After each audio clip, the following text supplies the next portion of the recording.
بسم اللہ الرحمن الرحیم۔ یہ کتاب آپ دیکھ رہے ہیں الابواب المنتخبہ من مشکات المصابیح۔ تو یہ کتاب میں نے رائیونڈ مرکز میں جو بیرون کا حلقہ لگتا ہے مہمانوں کا، وہاں چونکہ میرا جانا آنا ہوتا تھا، بیرون مہمانوں کے ساتھ تشکیل ہوئی تھی ان کی سے ملاقات، تو وہاں کے جب کتب خانے میں جانا ہوا وہاں اس کتاب پر نظر پڑی، اس کی فہرست پر نظر پڑی تو بڑی اچھی لگی۔ اور عام پنڈال کے جو کتب خانے وہاں یہ کتاب مجھے نہیں ملی، یہ خاص بیرون کا جو حلقہ ہے وہاں کی کتب خانے میں یہ دستیاب تھی، تو یہ میں نے خرید لی۔ اور اس کو مولانا محمد الیاس کاندھلوی رحمہ اللہ اور مولانا انعام الحسن، مولانا الیاس کاندھلوی نے منتخب کیا ہے اور مولانا محمد انعام الحسن رحمہ اللہ نے احادیث کو جمع کیا ہے۔ تو تبلیغی حضرات ان شخصیات سے واقف ہیں کہ تبلیغ کے بڑے اکابر میں سے تھے۔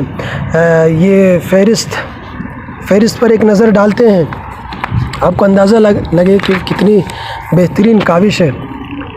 کتاب الایمان، سب سے پہلے ایمان کے متعلق احادیث باب قائم کیے گئے اور احادیث جمع کی گئے ہیں۔ پھر کتاب العلم، علم کے متعلق فضائل قرآن، فضائل علم وغیرہ۔ پھر کتاب الدعوات، ذکر و اذکار ہے، دعاؤں کے متعلق روایت ہے، ان کو جمع کیا گیا ہے۔ پھر کتاب الجہاد ہے، اسی طرح کتاب الآداب، زندگی گزارنے کے جو طور طریقے، اٹھنا بیٹھنا، سلام کرنا، مصافحہ کرنا، گلے ملنا، کھڑا ہونا، کھانا پینا، چلنا پھرنا، ہنسنا، اس کے متعلق تمام روایت جمع کیے گے، کیا آداب ہے، کیا طور طریقے۔ پھر کتاب الرقاق، دل کو نرم کرنے کے متعلق جو احادیث ہیں وہ جمع کیے گئے ہیں۔ پھر کتاب الفتن، فتنوں کے دور میں جو روایت آپ نے پیشن گوئی کی ہے ان روایت کو جمع کیے گئے ہیں۔ پھر آخر میں بڑی اچھی کاوش ہے صحابہ کے رضوان اللہ تعالی علیہم اجمعین، ان کے فضائل پر روایت جمع کیے گئے ہیں، باب مناقب الصحابہ۔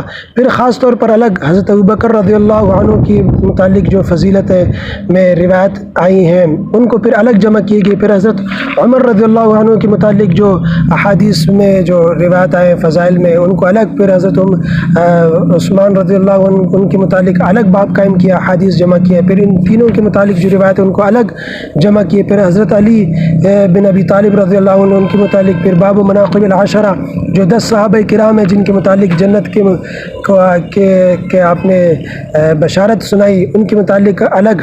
اسی طرح آخر میں باب ثواب هذه الامہ، اس امت کو جو ثواب، اجر و ثواب رکھا گیا ہے، مقرر کیا گیا ہے، وہ اس کے متعلق جمع کی۔ تو بڑی بہترین کاوش ہے، بڑی اچھی لگی۔ اس کا مجھے تعلیم دینے کا ارادہ ہے سوشل میڈیا کے پلیٹ فارم پر، تو میں چاہتا ہوں کہ ہر جگہ جہاں بھی بیٹھے ہوں دین کی باتیں ہوں، دین کی تذکرے ہوں، آپ دکان میں ہو، آپ گھر میں ہو، آپ دفتر میں ہو، آپ کسی کچہری میں ہو، بازار میں ہو، آپ جہاں کہیں بھی دین کی باتیں کہنے سننے کو، دین کی باتیں یعنی غالب ہو، سوشل میڈیا پر بھی دین کی باتیں غالب ہو۔